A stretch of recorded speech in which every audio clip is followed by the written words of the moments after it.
পাড়ি দিয়েছিলাম বহু দূরে। এই জন্যই বললাম, রাস্তা আর যেন শেষ হচ্ছিল না।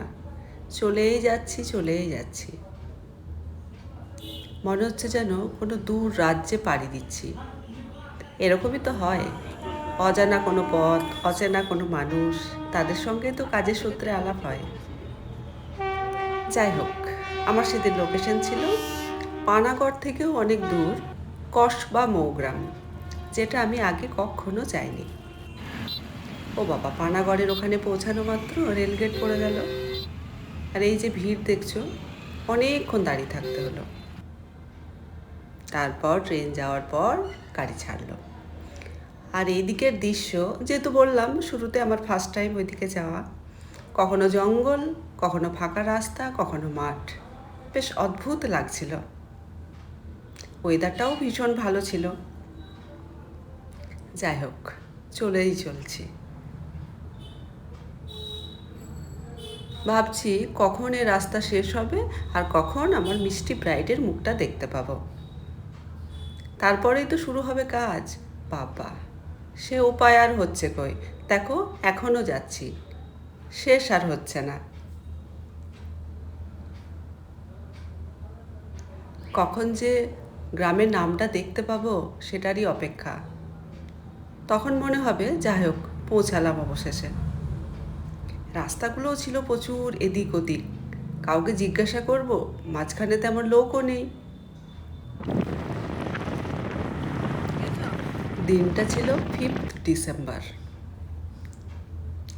এই যে রাস্তা ছেড়ে এবার মনে হচ্ছে দেখতে পাবো।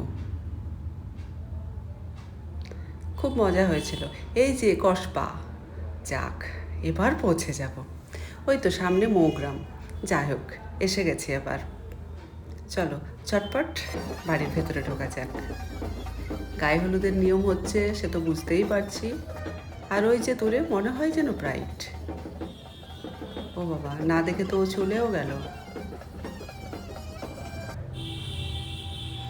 তত্ত্ব পুরো সাজানো, খুব সুন্দর লাগে এই তত্ত্ব সাজানোটা দেখতে। যাক, ব্রাইড এতক্ষণে দেখেছে। ও ভেতরে যাওয়ার জন্য বলল, যে তোর নিয়ম এখনো বাকি আছে। এই ব্রাইড আর ব্রাইডের বাড়ির মানুষজন এত ভালো ছিল, কি বলবো, এত ভালো। পৌঁছে আর কি করব, গয়নাগাটি নিয়েই বসে গেলাম ভিডিও করতে। অপেক্ষা অপেক্ষা, 3:36 আমার ব্রাইড এলো। কত লেট!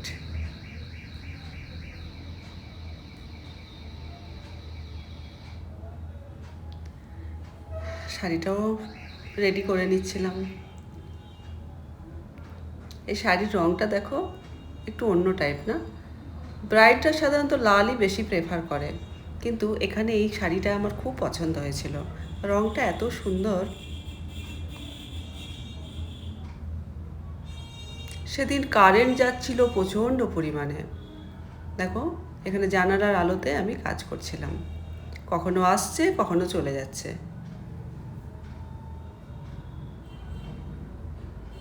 যেহেতু ব্রাইড দেরি করেছিল, তো আমাকে খুব স্পিডে কাজ করতে হচ্ছিল। এই দেখো, ব্রাইড দেখছে নিজের, বেশ খুশি খুশি তো মনে হচ্ছে, তাই না? এমন অবস্থা, সন্ধে ঘনানোর পর মোবাইলের ফ্ল্যাশ লাইট অন করে সাজাতে হচ্ছে।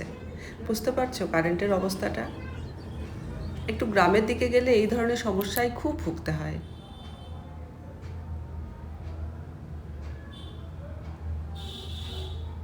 যাক, অনেকটা রেডি হলো। হেয়ার হচ্ছে মানে প্রায় শেষের দিক।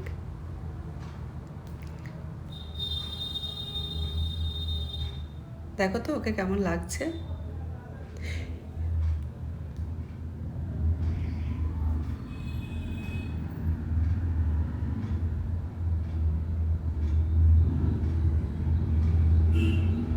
কত অজানা অচেনা মানুষের সঙ্গে। তো খুবই ভালো, আমি তো সেজে পুরো সত্যি নিজেকে চিনতেই পারছি না যে এত সুন্দর সাজিয়েছে। যদি তোমরা কেউ বুকিং করতে চাও তো করতে পারো, আমার তো খুব ভালো লেগেছে। আমি তো দিদিকে প্রায় 6-7 মাস আগে বুকিং করেছি। তো আমি ফেসবুকে দেখেছিলাম দিদির কাজ কেমন, তো আমার তো খুবই ভালো লেগেছে। আর সেজে তো আমার তো অবশ্যই খুব ভালো লেগেছে। আমার তো খুব ভালো লেগেছে, আর আমার বোনকেও খুব সুন্দর লাগছে। এই বোনটা নিয়ে যতই বলবো অনেক কম বলা হবে।